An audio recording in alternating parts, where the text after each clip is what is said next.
talked about the hero, let's talk about the rival.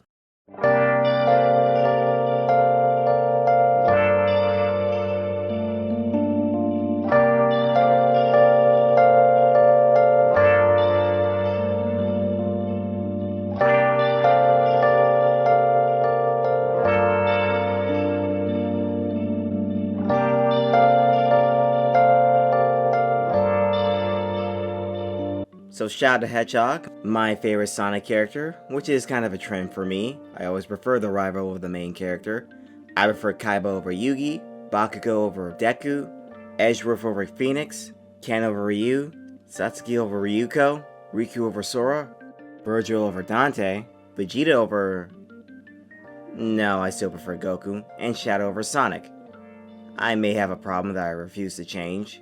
Throughout the 30 plus year history, Sonic has had a plethora of rivals. Knuckles, Metal Sonic, Jet, Blaze, Silver, and most recently Surge. But none garner the same reaction Shadow does. Maybe because out of all their creation, Shadow is the most blatant to be Sonic's rival. Yes, even more than Metal. Sorry buddy, one day you'll get the love you deserve. Now like most rivalries, what I love about them the most is that they're polar opposites with how they are. Sonic is organic while Shadow is artificial. Sonic sympathizes while Shadow empathizes. Sonic knows who he is while Shadow has moments of questioning his own identity. Sonic is more of an ambivert while Shadow, like most rivals, is a full-on introvert. Sonic would take detours on his objectives to help a person, while Shadow would be dead set on his goals no matter what is in his way. But on the opposite end, these two are two sides of the same coin. They both are people who live by their own rules, and don't treat themselves as heroes, nor care if others see them as the villain. They just do things they believe are right. The reason they oppose each other is because they have different methods to go by. What they also share is the fact that they both have very fucking stupid characterization discussions. Yeah, it's not just Sonic who's under the chopping block of several discussions of what the direction of a character should be like. Before him it was Shadow, and unlike Sonic, it was very noticeable something was up with Shadow's character when the 2010s rolled around, and with how IDW Comics and different pieces of media of the franchise had written him to be. And I would be lying if I say I didn't have a problem with how he's written as well. Yes, the guy who previously did a 40-minute video defending Sonic's current writing is now telling you that Shadow's current writing is flawed as hell. I have portrayed the brand and I will accept any punishment going forward. Anyway, the issue with Shadow's character has gotten to the point where we kinda don't know who is to blame for this mishap. Is it Sega? Well, they do have a history of messing with how the character is supposed to be like, and overdoing with how their personages are actually like. Is it the writers behind the scenes? It could always be the case that they don't grasp what makes the characters unique, and are writing them wrong. Or is it us fans? Yeah, I'm going there. Just like with Sonic, I think there is some misconception of how we perceive Shadow as a character, even though I just said I'm not a big fan of how he's written nowadays. You see why this video is titled like this? I could easily go on and on about how wrong he is written, but there is always this thought in my mind, lingering. Well, actually? And since we're in the year of Shadow on Knuckles' 30th anniversary, I think it's fitting I do a video around him. Though, unlike the Sonic one, I have to be a bit more careful what I have to say. I have mutuals who are huge Shadow fans, and if I make one single mistake, I'm never seeing the light of day ever again. Before I get into this, let's go on to talk about why I love Shadow as a character. Well, he's the only character in the series with any depth to them. He's the only character with a beginning, a middle, and an end. The beginning has him as a villain, at least in the hero's story. He's that obstacle for Sonic and the player to overcome. He's like Knuckles, where he's always one step ahead of you. And like Metal, in that he's meant to be a dark version of Sonic. But Shadow, you guessed it, does it a lot better than them. But as always, under all that ego and arrogance, there was this sadness to him. We all know the character that is the reason for his sadness. We're all waiting for her to get shot in the latest movie. But to keep it short, Maria was his conscience, his literal reason for being.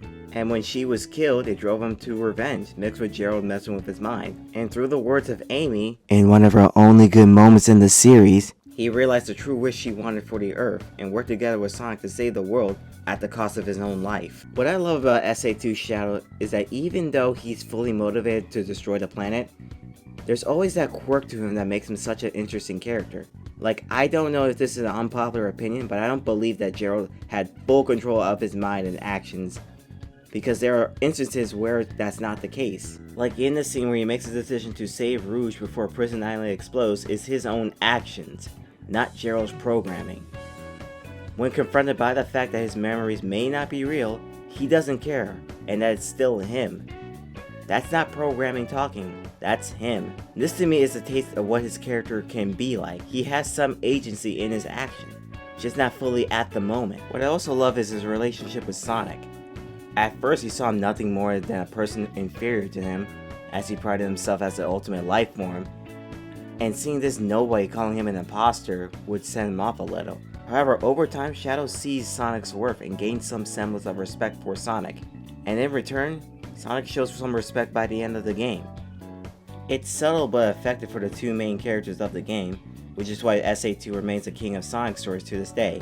Excluding the next games of Shadow's story, you can chalk this up as Shadow's beginning, middle, and end, just by this one game alone. It's so damn effective. However, he came back in Heroes, and I have opinions on the amnesiac Shadow thing. But it isn't without its positives. The most important thing was that it led to the formation of Team Dark, and it furthered Shadow's development of self-identity. However, to me, it felt a little forced in my opinion. Like, you already know the issues here. Why doesn't anybody just tell Shadow of his past?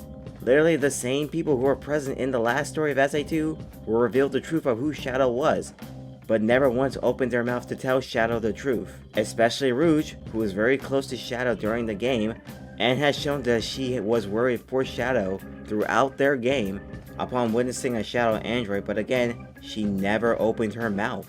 And then we get to his own game, Shadow the Hedgehog. I don't like Shadow the Hedgehog as a game or story. And before someone says it, yes, I am talking about the Japanese version of the game. It doesn't do it for me.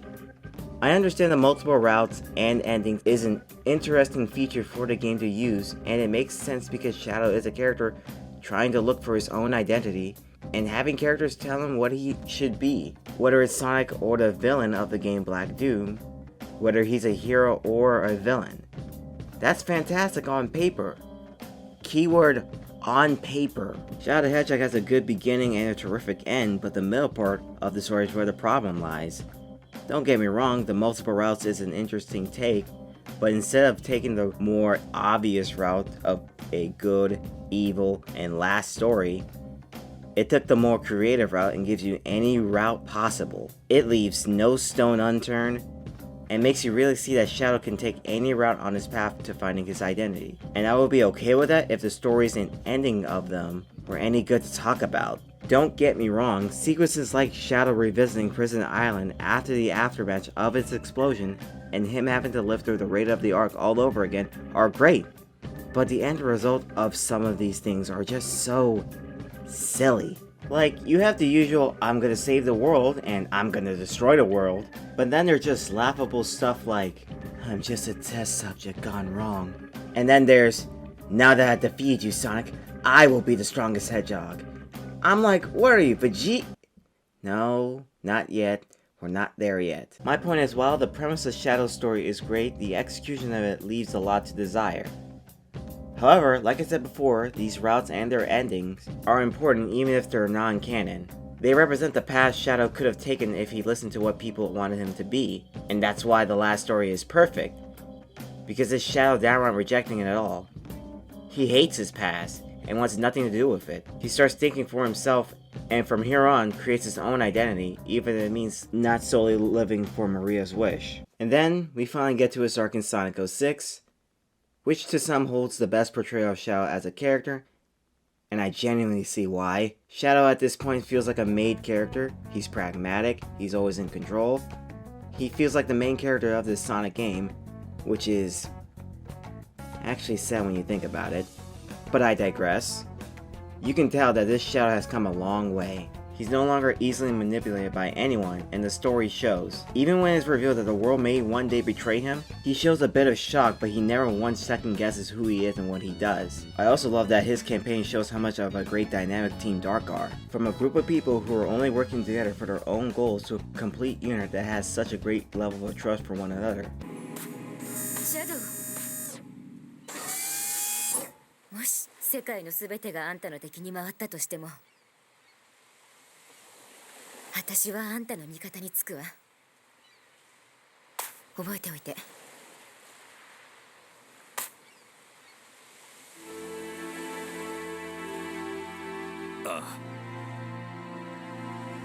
It's moments like this that makes me miss the writing of the 2000s games. And then we get to Shadow's famous line of the game. 世界が僕の敵になるのなら、僕は世界と戦うまでだ。 And this is where there is a bit of misinterpretation to it. The line isn't about him being a hero or protecting the earth or anything. It's about if the world would go against him, he would fight the world because he's not a hero. He knows who he is. He will do what he wants to do, and if his goals mean that the whole world will be his enemy, then so be it. He does what he believes is right, like some blue counterpart of his. This is Shadow in his purest form, and it's a great conclusion to his arc. Barring the spin-offs that come after 06, this is the last time Shadow has any importance to the story of the series for a long time. And then the 2010s happen. Now what did the 2010s do to Shadow's character? No, seriously, what did it do? Yeah, I know we rag on the 2010s for how the characterization of the characters of the series was handled at the time, but I have to say the issue is more that they weren't being used at all that much. Shadow included. To sum up, the 2010s was the Sonic, Tails, and Eggman era with Orba and Cuba being the special guests. Everyone else was sidelined to being, and I hate saying this, Sonic's stupid friends. I know people see his appearance in Generation and think it's out of character that he would fight Sonic in the game because of what they've been through, but I don't think that's much of an issue because it's obvious it's just an excuse to recreate their fight in SA2. I'm not going to use the Sonic Boom incarnation because why would I? It's a different version of Shadow no matter how bad the character was in Rise of Lyric or how funny he was in the show. It's hard for me to criticize what they do to him in the games when he's barely in some of them. The one game I can talk about during this era is, well, Sonic Forces and his section of the game, Episode Shadow. It's fine. Like, really fine. It is like the most bare bones way to tell a Shadow story, much like how Forces is a very bare bones Sonic story. You guys mission focus, cold demeanor that he always has. He even played a hand in creating the villain of the game Infinite. I do love the fact how much he put down the guy before leaving after supposedly killing the rest of his crew. It's not much, but I like how fierce the guy can be. And yeah, this scene is unintentionally funny. 震えているのか、この俺が恐怖を。負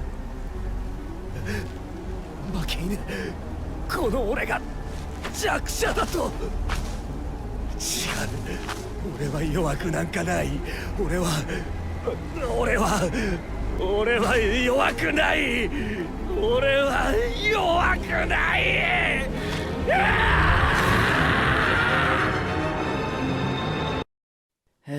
Thank God for Sage, man. But again, overall, he's fine in this, and is one of the stronger aspects of this mess of a story. With that being said, you all know why you're here. You know where all the issue of this character lies. The discourse that has gone on way before Sonic's discourse. Let's talk about IDW Shadow. Oh boy, this is not going to be pretty. Now, contrary to belief, he didn't start out bad from the start of the comic. Even I, who's been reading this comic from the beginning, and have matured enough to over time to understand Shadow as a character more, can tell you that during the beginning of the comic, Shadow was still Shadow here. He starts appearing to try and kill Eggman, who had amnesia and was Tinker at the moment. Sonic stops him from doing it, and after one night of passion later, he concedes on letting Tinker live. He then helps the Resistance deal with the peak of peakness that is Neo Metal Sonic and bails. Once again, he was fine in this. Nothing offensive or extremely out of character. Him attempting to kill Tinker makes sense, since this comic happens after Forces, the game where Eggman took over the world. I do love this underrated moment where even after Sonic reasons with him to let him live, Shadow goes to Tinker to show him his Eggman land, to see if it's actually true. Some people think he's an idiot for letting Metal turn into Metal Overlord, and not really caring, but to me, this works because Shadow is a confident person to deal with any foe. Plus, he and everyone else has dealt with Metal Overlord before, so this is just a non-issue. Now, the real problem with this characterization here, and something that plagues him hard in this comic and other future pieces of media, is the fact he's way too angry. Maybe it's the art style or something, but Shadow comes off more short-tempered than usual. And that isn't him. He's always been a very calm and collected person no matter how dire the situation is. Take a scene in 06 where Mephiles tells him that the world will betray him in the future. Sure, he was shocked and has some doubt hearing Mephiles' words of manipulation. However, not once did he raise his voice or show any semblance of being upset over it. His only response was this. くだらん。やりたいならば一人でやるんだな。君は許すのか、この愚行を。僕の未来は僕が決める。I can't for the life of me see IDW Shadow say this while keeping a straight face. He would show us some fangs and yell at him. I mean, what is he, Vegeta? No, still not there. And then we get to the Metal Virus arc, and this is where the problem really rears its ugly head. At first, just like the previous arc, he was fine. In fact, I don't mind him being angry here because it's justified. He told Sonic something like this would happen, and they're now dealing with a borderline zombie apocalypse all because Sonic didn't let Shadow kill Eggman. He even tells Sonic that he deserves to be infected with the virus. They have no time to bicker, so before Sonic runs off, he tells him that if he gets infected to run, and he responds with, "Cowards run, I win." Shadow then fights the Zombots one by one. He gets infected but still doesn't run. Even when Rouge tells him to get out of there, he refuses and he fights. And he fights and fights and fights until it becomes too much for him. And he becomes a Zombot, making the situation even worse than it already is. Jesus fucking Christ, man. Now I understand the premise of this. Shadow is a character who prides himself on his identity of being the ultimate life form, who can withstand any disease and virus. So he thought he would be immune to diseases like the Metal Virus. Side note, I love the fact that Eggman managed to create a virus that can infect someone who's supposed to be immune to them. Makes him a very dangerous threat. Anyway, defeat would never be an option to Shadow. The problem is that this makes Shadow look like an egomaniac idiot. Like when he continues to fight on after he knows he's slowly getting infected, it's just so forced to have him out of the story or to make the situation even worse. Nothing about this screams Shadow. It's the first time I will say that this is completely out of character. Shadow is not this stupid to let his ego get the best of him in a situation like this. Some people like to say that this is something Jet the Hawk would do, but that is a lie as well because Jet is in the Metal Virus arc.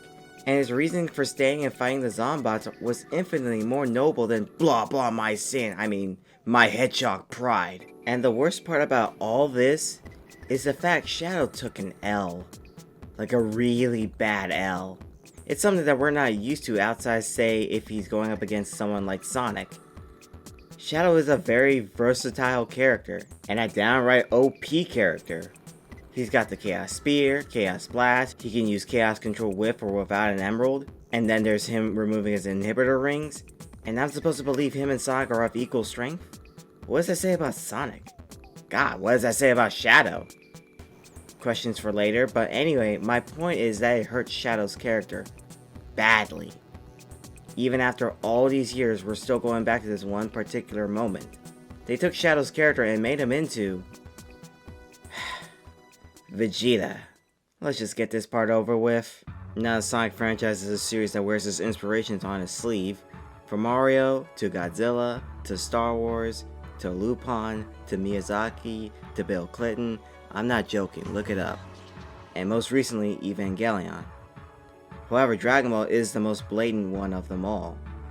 Super Saiyan and Super Sonic, the Blue Spears in Sonic 3's special stages are based on King Kai's planet. Sonic and Tails' relationship was based on Piccolo and Gohan's relationship. And most notably, one of Shadow's inspirations was Vegeta. No matter how much Iizuka wants to deny and say that it was Spawn. We all have the evidence, Iizuka, we're not dumb. Anyway, the comparisons have been made for decades, and of course, they have their similarities. Both are popular rivals to the main character that can turn into the same form as the main character, and also fold their arms and go, a lot. But it's obvious these are all surface level comparisons. Shadow is more calm and collected while Vegeta is more prone to anger when things don't go his way. Shadow's backstory is rooted in tragedy while Vegeta is more rooted in irony as he shows no signs of being a tragic character no matter the loss he suffered. He himself admits that he doesn't give a damn about the Saiyans being killed and that he's more mad that he had to deal with serving under Frieza. While Vegeta by the end of the series can be described as part of the heroes, even if he doesn't want to admit it, Shadow is a full-blown anti-hero to this day. Now I will admit I was one of the people for the longest time comparing the actions of IDW Shadow to the actions of Vegeta, but it was mostly because of the Metal Virus moment. However, I've grown to realize that these are just surface level comparisons. For one, the only version of the IDW Shadow that can be comparable to Vegeta is the Android Arc version of Vegeta, as they are both doing things for their own goals and not anyone else's. However, Android Arc Vegeta is very much a problem that ruins things for other characters just to stroke his ego, while IDW Shadow in the Metal Virus was just trying to protect his ego when backed into a corner, if that makes sense. Vegeta stated that he'd rather die than accept anyone's help, while IDW Shadow has zero problem with working with other people like Rouge and Omega, even if he prefers to do it alone. When someone tells Shadow that he needs to prioritize on other things other than his own goals, he will be antagonistic, but still concede and shift gears, while Android Arc Vegeta will literally assault you if you get in his way or tell him what to do. People like to say that he's now focused on his rivalry with Sonic, that he's now the rival, which is comparable to how Vegeta was and still is focused on his rivalry with Goku. I see this complaint very often, and I have to tell you guys that there is a big difference between Shadow just being a little competitive with Sonic and Vegeta's whole issue with Goku. Vegeta wasn't just a little competitive with Goku. He was obsessed with surpassing Goku. The rivalry between Goku and Vegeta was one man's obsession over being inferior against the ever-growing wall. The fact that Goku surpassed him pisses Vegeta off to no end, achieving feats that were supposed to be his alone. No matter how hard he trained, he could never close the gap between them. He was the Saiyan Prince, the Saiyan Elite. However, this low-class warrior clown kept surpassing him over and over, while Goku just didn't pay attention to this one-sided rivalry in comparison to Vegeta. Yeah, he could tell Vegeta straight to his face that he is stronger than him, and it's not out of the sake of their rivalry, but showing how Goku isn't obsessed over this like Vegeta is. Even when he achieved Super Saiyan, his own son kept telling him to wait for Goku to heal up and deal with the androids, which is another blow to his pride. Not only was he obsessed with Goku, but in all honesty, Goku was his motivation. When Goku died at the end of the Android arc, Vegeta swore off fighting for 7 years and only started to come back to it when Goku came back, and it only got worse from that point in the Buu arc. It took the end of the Buu arc for Vegeta to realize why he could never surpass Goku and finally say that he was number one. You know, before Super ruined it because their rivalry sells. God, that show sucks. If you're still not convinced by the differences between how Shadow and Sonic's rivalry is portrayed nowadays compared to Goku and Vegeta's, let me say this. The worst Shadow gets in his rivalry with Sonic was to challenge him to a race. The worst Vegeta gets in his rivalry with Goku was to sell his soul and kill a lot of people just so he can be a little bit stronger than Goku just to challenge him to a fight. Even though he has Super Saiyan 3 in his arsenal and chose not to use it. Vegeta is a person that wants to prove to his rival that he is better than him, while Shadow knows he's better than Sonic. One was toxic, the other one is overall healthy. And if you're still not convinced that IDW Shadow isn't Android Arc Vegeta, then let's look at the aftermath of the Metal Virus arc.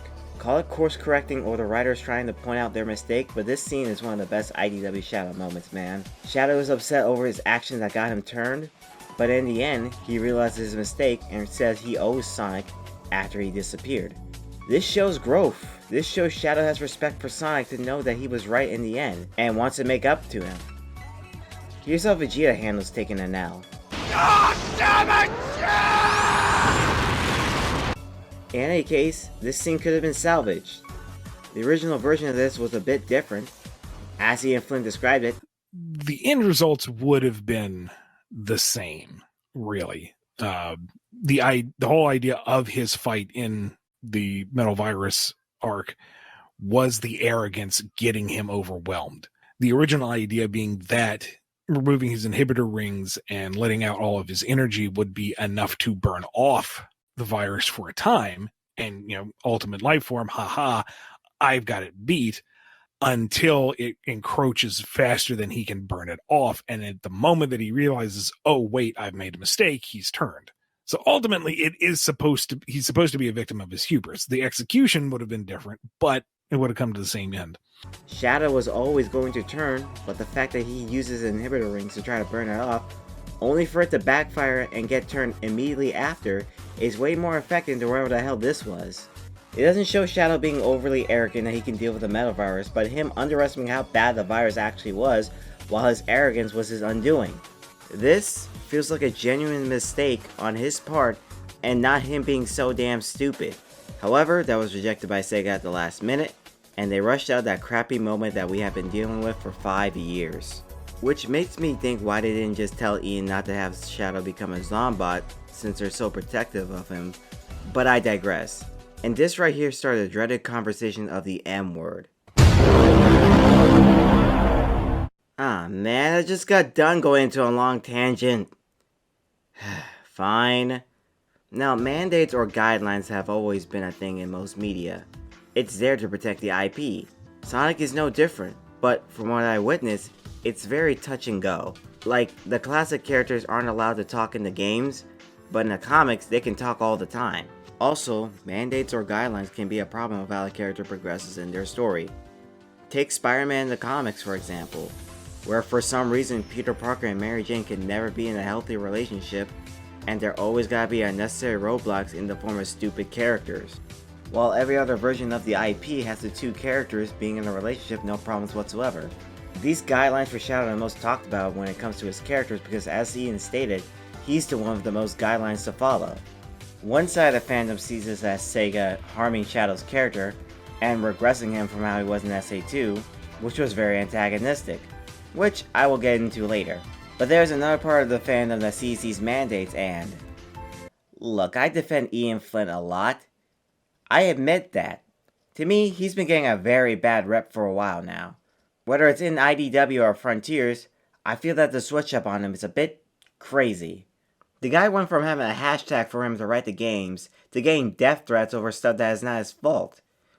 I will admit that there are moments of his writing of Sonic where it does feel off for the character to say these type of things when he normally wouldn't, but that doesn't warrant some caution whenever he is announced for the games. I say this because the complaint from another part of the fandom says this is all Ian Flynn's fault instead of Sega's. That he's overblowing the issues of the guidelines or downright lying. That every other writer has no problem with writing Shadow under these guidelines except him. He's just putting Sega under the bus because they won't let him write Shadow the way he wants to write him. So that's why he refuses to write Shadow in the comic anymore. He wants to write Shadow like he used to write him in Archie. Yes, it makes so much sense. Except it doesn't, and that's fucking disingenuous.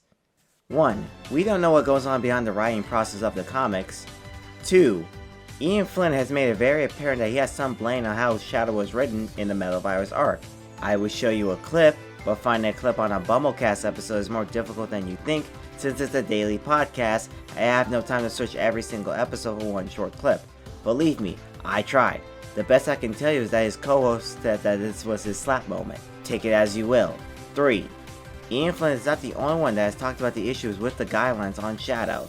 The Boom Writers have talked about the issues of writing Shadow. Evan Stanley literally talked about the issues of writing Shadow under the guidelines, which is why she was so ecstatic when they loosened up for her to write him in one of the latest arcs. 4. And this is the most important one. If Ian Flynn is lying about any of the things Sega or Iizuka has allegedly told him about Shadow's character, he would be fired. Simple as that. I know that he's controversial right now, but this type of crap is just unacceptable. People like to point out Ian is the one that talks about the mandates the most, but the reason for that is because people keep asking him about that on a Q&A podcast. I'm not trying to project Ian Flynn as some innocent angel that could never do anything wrong, but he ain't the devil either. You also don't need to use other writers' work in the comic to put down his work just because you don't like the way he talks about things. Every writer has flaws. Ian Flynn has flaws. Evan Stanley has flaws. Daniel Barnes has flaws. Sorry, Daniel, I love you, man. Please don't block me. Ian Mushler has flaws. They all got their problems. At the end of the day, they have to listen to Sega and Sonic Team on how this character should be written. And then that goes the same for people who for some reason can't praise his work without an actually to it. More recently with Dark Beginnings. While yes, Sega and Sonic Team oversee his work on the short and frontiers. It's literally disingenuous to say that their mandate is why his writing was actually pretty good, because they also oversee his work in IDW. He always writes with them overseeing it, no matter the project.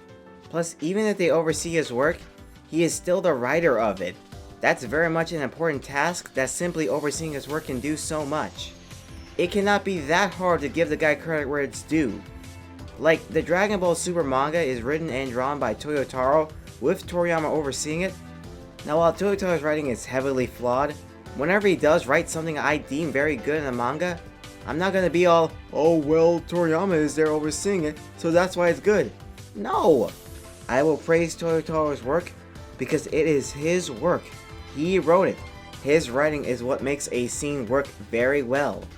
Again, it shouldn't be that hard to give a person their flowers. Okay, no more tangents for now. Let's get back to business. Now, issue 32 is Ian's last issue as the main writer of the comic. From here on, it is now Evan Stanley's turn to write the comic and Shadow. Does he do anything different from how he was written? Honestly, no. I mean, if you think going from raging idiot to whiny baby is some improvement, he literally acts like he did in the beginning of the comic. He still suffers the issue of being overly angry, but he does have his decent moments. I did like the scene where he contemplates going back to help Amy and Rouge. I also like him being disgusted seeing all the imprisoned Chow. So far so good. And then it goes downhill fast. Later in the arc, he focused on getting payback on Starline, completely ignoring Tails and Rouge who were trapped by him. You see the problem already. Shadow would save Rouge. No ifs, ands, or buts. The game showed this several times that whenever she's in danger, he will save her because they have that much of a deep bond. This is just so off, and yeah, she managed to get out by herself, but it would have killed them to add a simple panel of them nodding to each other, showing that he knows that she will be alright before dealing with Starline, showing how trusting they are for each other. Like, I'm spitballing here, but it could work. And then we have Rouge telling Shadow to go help Sonic when they lose Starline. And look at that face and dialogue for Shadow. That is the most whiny bitch moment I've ever seen of him. And I don't like it one bit. And I know I used this scene to prove a point earlier, but I don't like this scene with them. I don't think Shadow needs to be talked to like that by Rouge. And he's not that narrow-mindedly stubborn on his goal to act this way. I get what they were doing, but it ends up feeling so demeaning. Metal Virus might be the more famous Shadow out of character moment, but this one is a real runner-up. At least, it ends with a nice scene with Sonic and Shadow. In the end, still not perfect in the slightest. However, this leads to another problem with Shadow in this comic, and all writers suffer from this. It's the way he talks. You don't understand? Let me point it out. Eat my ultimate life form dust. The doctor's metal virus can't affect the ultimate life form. Cowards run. I win. You didn't beat me. You only sealed your fate. I offer you two options, Sonic. Entrust the warp topaz to my superior hands, willingly, or have my superior hands take it by force. Who talks like this? Oh my god. The way Shadow talks bridges on borderline parody. He talks like a stupid ending in Shadow the Hedgehog, which was most of them. It makes me feel like the writers were more worried about trying to get Shadow to have quotable lines than they were having him talk like an actual person. I understand he could be arrogant, have an ego, and be poetic with his words, but this feels like, again, borderline parody. The only time he ever spoke like a person in the comics is when he's thinking to himself, and those have their ups and downs. Like, take the recent manga that came out. Shadow there can talk like a normal person, so what's IDW's excuse? This is the part of the video where I have to rip the band-aid off for some people. Another issue people have with Shadow's current direction is his relationship with Sonic. Most people don't like the fact Shadow seems more hostile to Sonic than he's ever been, treating him as more of a nuisance or an enemy. In contrast to previous games, where in SA2 he admits that Sonic may be the true ultimate life form, or in 06 where he saves Sonic from Silver, and later, along with everybody, work together to gather the emeralds to bring Sonic back to life. Now he's more cold and thinks less of Sonic. We all thought to ourselves that their relationship had grown from toxic rivals to a more friendly relationship. We all thought these two were friends. Except they've never been that at all. I know it's a tough pill to swallow, but while they obviously have respect for each other, they don't like each other. As I've said before, respecting doesn't equal liking. Shadow has always been cold and distant towards Sonic. That hasn't changed whatsoever, even in the 2000s. People use that SE2 moment like it means something, but when you take it out of the bubble, it doesn't really mean anything. SE2 Shadow is dead, metaphorically speaking. The minute he comes back, he still calls himself the ultimate life form. And now, when he has his own self-identity, he still calls himself the ultimate life form. When asked this question on a recent Q&A panel, the first thing Iizuka did when hearing that was just laugh his ass off. During the battle against Final Hazard in Sonic Adventure 2, Shadow ponders out loud that Sonic might be the real ultimate life form. What made Shadow associate Sonic with this title near the end? And remember, Shadow gets amnesia almost right after this. So does he remember ever telling Sonic? Does Sonic remember? So yeah, in that scene, we have Super Sonic and Super Shadow both fighting to defeat the Final Hazard. And, in that moment, Shadow is kind of out of energy. He's falling to Earth. He feels defeated, but Super Sonic is not defeated. And so in that moment, he thinks, maybe Sonic is the ultimate life form, but in the end, he doesn't die. And so he changes his mind and says, actually, no. Never mind, I am it's the ultimate me life again. form. I love that. The way Shadow views Sonic isn't the person that he enjoys the company of, but more of a troublesome person that he has no problem taking out if he gets in the way of his goals. And that's not me speculating, that's not Ian Flynn being told this. Meikawa Jr., Toyota, describes their relationship as such. You can look at their Sonic Channel story that some people recommend to show how different the writing is in Japan compared to the Western writers, but I'm 99.9% sure those people haven't read it themselves and just want to be different. The way he shows their relationship is spot on for what I'm saying. Shadow is distant and cold towards Sonic, and even lumps him with Eggman as foolish people who do whatever they please that he doesn't like. He's not a tsundere, he's very blunt with his words and how he feels about a person. Toyota also describes the relationship as though while they recognize each other's abilities, they wouldn't admit it to each other. Remind you of something? So here's the ultimate challenge for you. Say one positive thing about each other. There's also another camp who doesn't like how competitive he is with Sonic nowadays, and that somehow makes him like Vegeta. I already went over how that is completely different, but I will say that I have no problem with his portrayal of his character. Shadow always had this aura of competitiveness when it comes to Sonic. Some people have said he's acting like Jet with how competitive he is, but there is a difference. Jet's competitiveness comes from a necessity of wanting to be the best and be better than Sonic. He will use a serious moment as a way to get a race out of Sonic.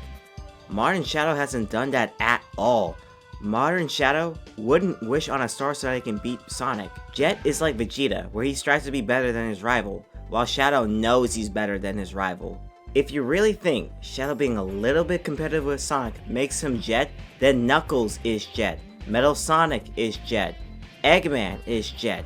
Being competitive is just the nature of a rivalry. Some people also think this is some Sega of America thing, with the example of Team Sonic Racing's Japanese and English scripts being a bit different for one Sonic and Shadow scene. The English one has Shadow being overly arrogant and being goaded into a race with Sonic, while the Japanese one has Shadow talking like an actual person and agreeing to race him knowing Sonic was provoking him into one. At least, that's what some people see it as.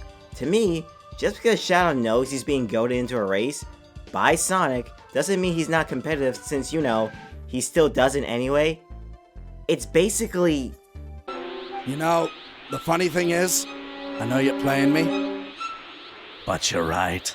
And what doesn't help is the next scene with them that reinforce this. ねえシャドウ、ソニックとの意地の張り合いも終わったことだし、そろそろ本題に話を戻さない？まだ終わってないぜ。あんたたちね。Not to mention supplemental material that shows Shadow focusing about one-upping Sonic in the game. I already showed in the last video that the series has a history of stuff being different between English and Japanese, but for this case only, besides the way Shadow talks, the message is still the same. I'll end it with this. There will be times where Shadow will save Sonic's life and root for him to beat the bad guy, even times where he can admit Sonic has a point.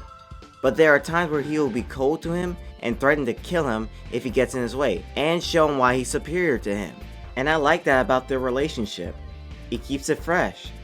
Out of all the rivals who have become Sonic's close friends, there are ones who keep him at a distance or have some sort of malice towards him. If you're looking for two rivals who are two sides of the same coin, but their rivalry is nothing more than a friendly competition that at the end of everything will go out to grab a bite to eat, after everything is over, play the Ace Attorney series and witness Phoenix and Edgeworth's rivalry.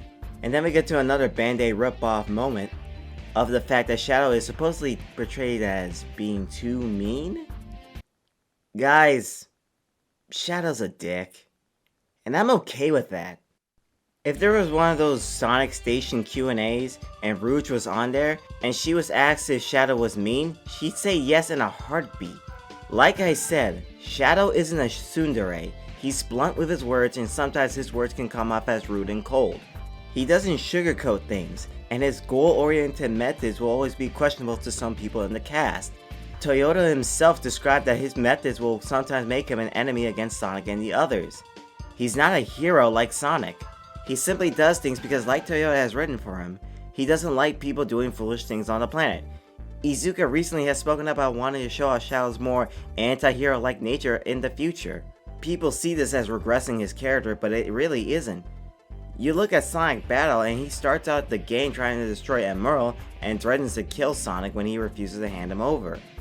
In the objectively best episode of Sonic X, he goes straight up Terminator on the ship all just to try to kill Cosmo, and his only response when being called out during the aftermath was, now, it's not to say he doesn't have compassionate moments. Under all that cold exterior, there is a pure person there. But because of that purity, he stops at nothing to achieve his goals, even if it means he becomes the antagonist. So why the confusion for so long? Well, if I may be speculative for a moment, I feel it has something to do with his portrayal of Archie.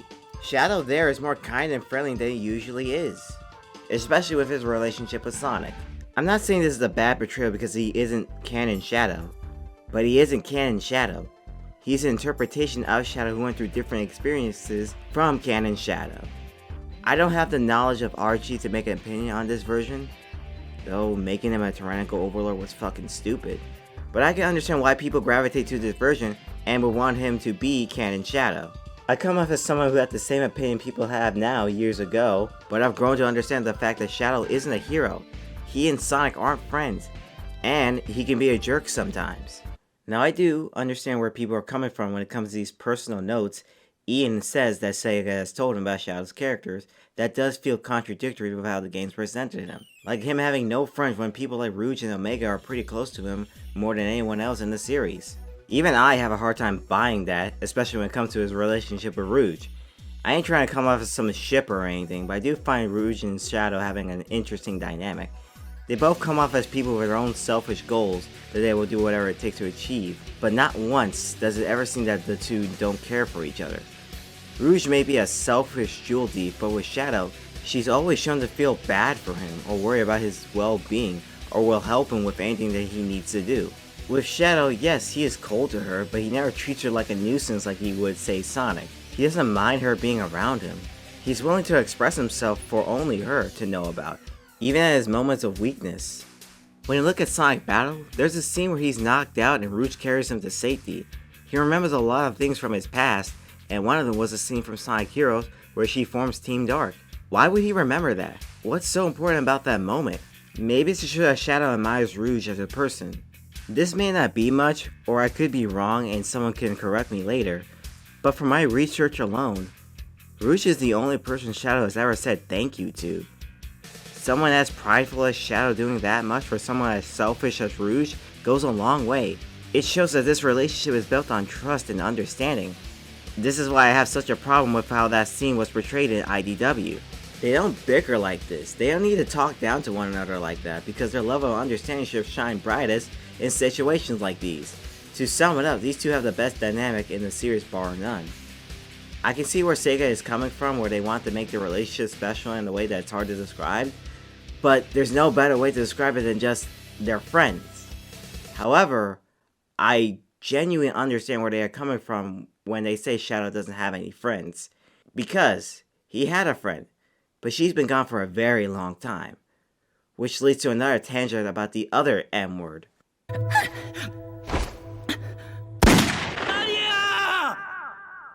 Yeah, you knew this was going to be a topic.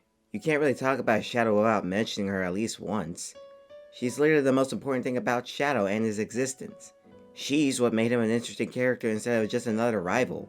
However, over the years, as we all understand Shadow as a character and the arc he's been through, there's a little discourse surrounding his relationship with Maria. More so, the relevance of her character right now. The ending of Shadow the Hedgehog has Shadow hating his past and everything around it. He decides to live for himself. The last scene shows him throwing away the picture of Maria and Gerald, showing that they're just the past now as he goes into the future. This is a nice conclusion to his arc. But there's a bit of a problem. She comes back. Metaphorically speaking, that girl's still dead. I mean, she keeps getting mentioned. She keeps showing up. And she still has an effect on Shadow. Some people feel that her still being a thing and still being mentioned regresses Shadow's whole arc in his own game, especially with the Fast Friends bio saying that he still fights to keep her promise of protecting the world and its people, when in reality, he should want nothing to do with her. Or is it really like that? I understand that Shadow hates his past, but it's more with how much grief it caused him. But Maria was never part of that grief. It was her death that was. She was that guiding light, that one memory he remembers very fondly. His whole arc was about having to deal with devils on his shoulder, trying to make him do what they want him to do for their own selfish desires. Why would he disregard and want to hate the one angel in his life who was looking out for him? There's also one other thing that people forget about stuff like this, and that's trauma. And as Ian puts it, But it's one thing to say that you're moving on, and it's another thing to actually do it. Another thing to actually move on. Yes. Working past trauma takes time and effort, and sometimes you backslide a bit. Yeah. There's also the matter of, moving on from those that you have lost, and what happens when you're confronted by them again, do time travel shenanigans. it is very hard to let go of something or someone that meant so much to you. You're going to stumble on that goal of yours. Sonic Battle, which canonically takes place after Shadow the Hedgehog, shows that Shadow still holds Maria in his heart. People like to think that this is what Sega of America thinks, where they're the ones bringing up Maria because, again, the Fast Friends bio, but shockingly enough, it's more Sega of Japan.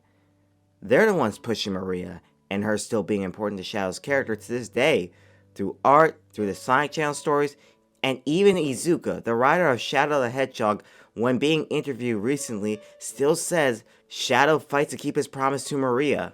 I don't think that's him going back on the message of Shadow the Hedgehog.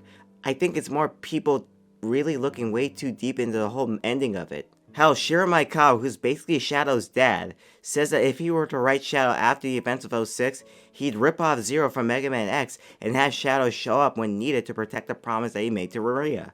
I'm going to put a pause in this for a moment, and come back to it once I get to the Dark Begins and Shadow Generations part of this. What I will end with is, while part of the reason Shadow fights is for Maria, he doesn't live for Maria and that promise. You can have it both ways. Alright, back to IDW. So Shadow in the comic hadn't appeared for a while, and when it was shown that he and the rest of Team Dark were going to make a return in the comic, there was understandably a bit of concern because of how rough his character was having previously. It was only when Evan Stanton stated that Sega loosened up on their hold on how the character is supposed to be written, which helped to write him better in the arc.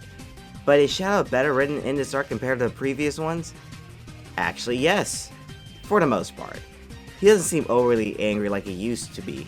The scene where he and Silver talked to one another and he told Silver to get out of here as he didn't want him to be trapped like he was, only for Silver to motivate him into not giving up, which Shadow actually agrees with him, was a really good moment.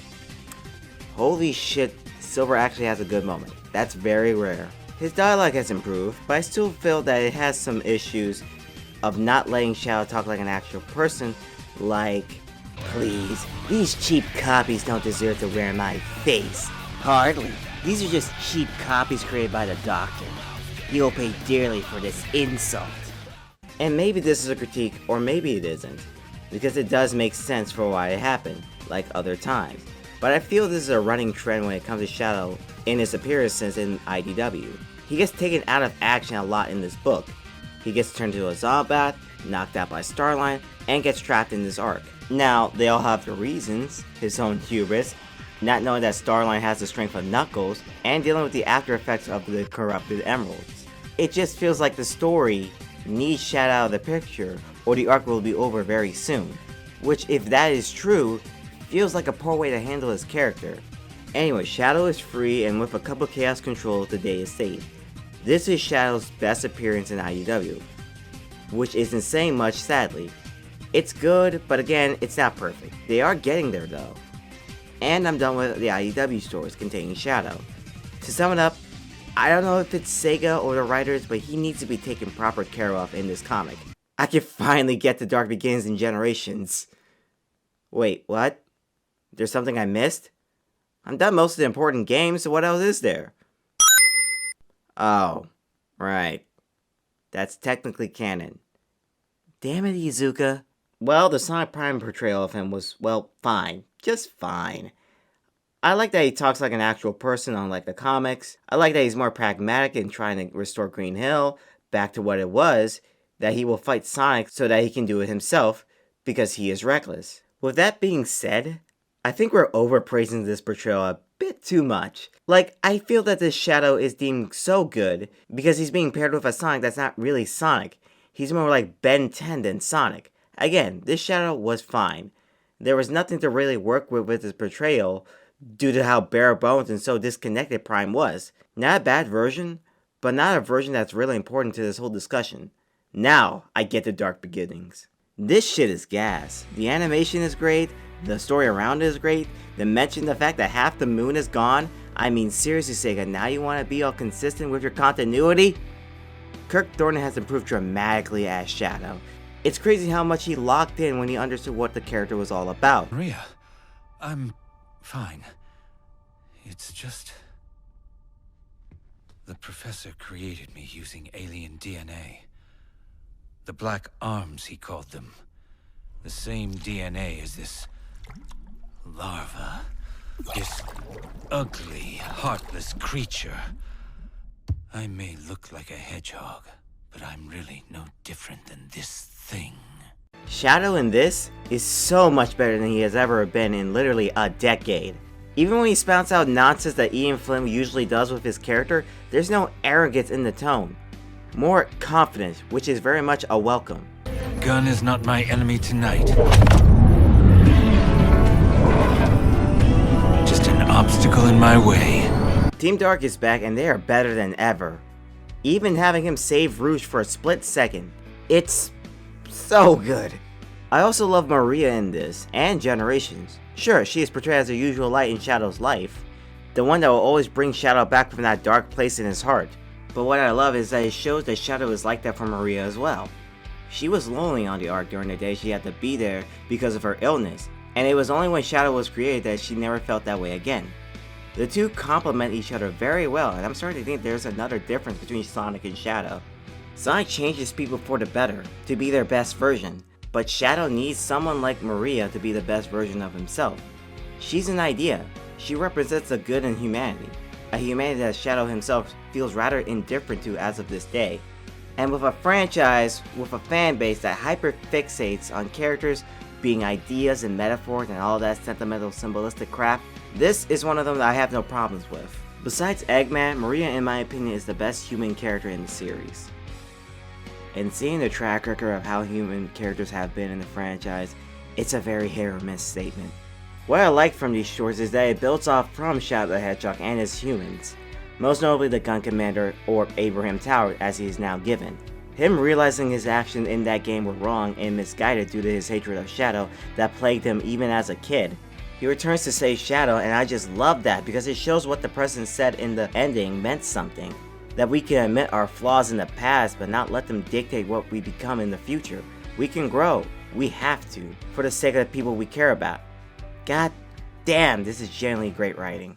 Now for Generations, and what I love the most of the game is that all of the bosses Shadow faces in the game are people he once was. The Bio Lizard was Shadow when he was nothing more than Gerald's weapon of revenge. No agency, nothing.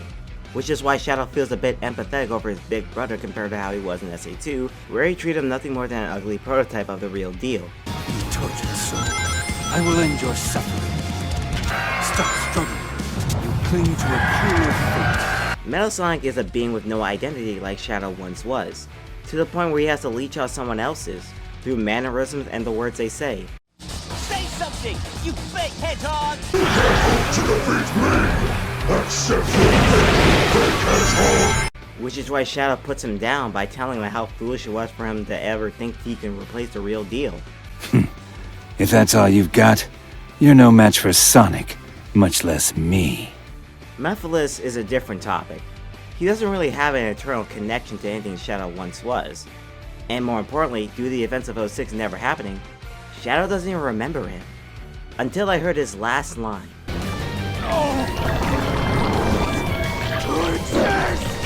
Shadow has a reason to exist. He is meant to exist. The world needs someone like that more than anything.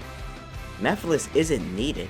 He's so unneeded that he wasn't killed but is trapped in limbo, like he's Diavolo in JoJo Part 5. He's like the Bio Lizard and Meadow, but the difference is they're allowed to exist, but Mephiles isn't. Hence why his last line is that desire. But Shadow, even if he doesn't know who he is, lets him know that if he was forgotten to time itself, it was for a good reason. To me, Mephiles represents Shadow's desire for a purpose, because as of right now, he isn't allowed to have that. There is no future for me. Ever. Now there's Sonic, who isn't really a boss in this game, but just a long cutscene. But even then, it's interesting what Sonic represents to Shadow, because in my opinion, and also this is going to sound like a no-duh moment, but Sonic is Shadow's mirror, his reflection, not just from the design, but of strength as well. But the difference is that Shadow was gifted these abilities, and powers beyond his control. He was put on this pedestal to be the ultimate life form, and then came that blue hedgehog of all places to rival him in almost every attribute. He doesn't have air shoes to go fast. He only needed to see Shadow perform Chaos Control once for him to do it himself. Sonic is all natural while Shadow is still artificial. Nothing can change that. But Shadow doesn't let that get to him. He still has the confidence to proclaim himself as the ultimate life form whilst also showing some respect to Sonic. It's why he doesn't use his Doom powers on Sonic during their fight. I will beat him on equal terms or not at all.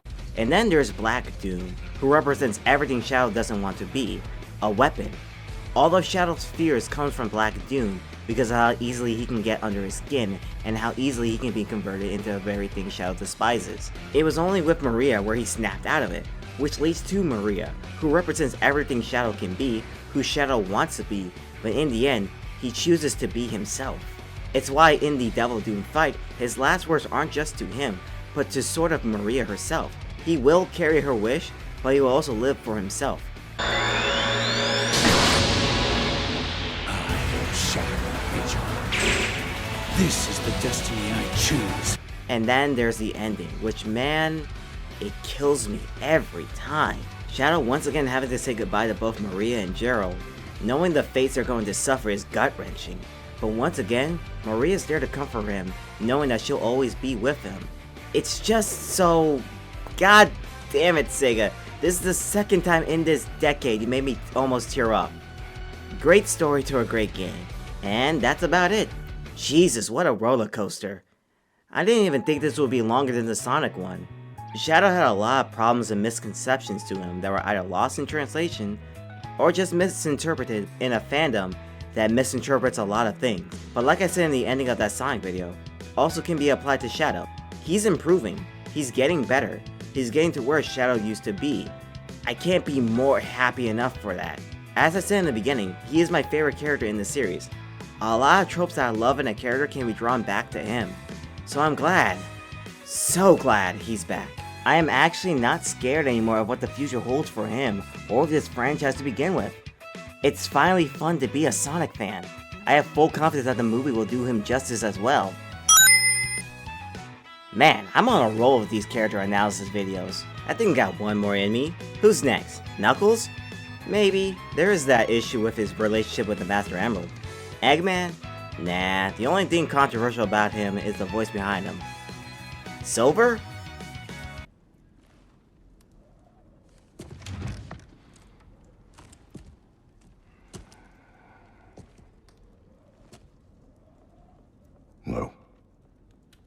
Damn it, who can I make a next video about? There has to be someone who is as controversial as Sonic and Shadow when it comes to this discourse. But who? Have no fear. Amy Rose is here. Oh no.